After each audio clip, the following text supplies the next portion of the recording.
ইরানের সর্বোচ্চ নেতা আয়াতুল্লাহ আলী খামেনি ইরানের রেভলিউশনারি গার্ডস আইআরজিসির সর্বোচ্চ পরিষদের কাছে যুদ্ধকালীন ক্ষমতা হস্তান্তর করেছেন। একাধিক নির্ভরযোগ্য সূত্রের বরাতে এ তথ্য জানিয়েছে ইরান ইন্টারন্যাশনাল।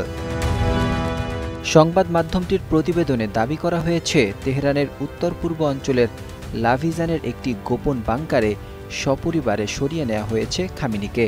তার সঙ্গে তার প্রভাবশালী ছেলে মোজতবা খামেনিও রয়েছেন।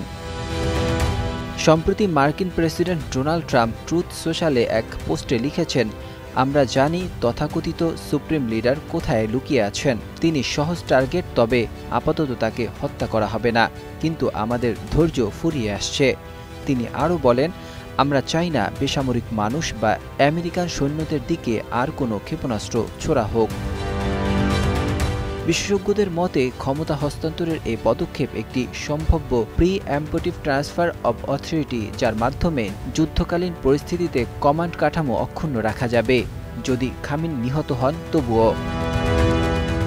ইসরায়েল ইরান চলমান সংঘাতের অষ্টম দিনে উভয় পক্ষ একাধিক হামলা ও পাল্টা হামলায় জড়িয়েছে।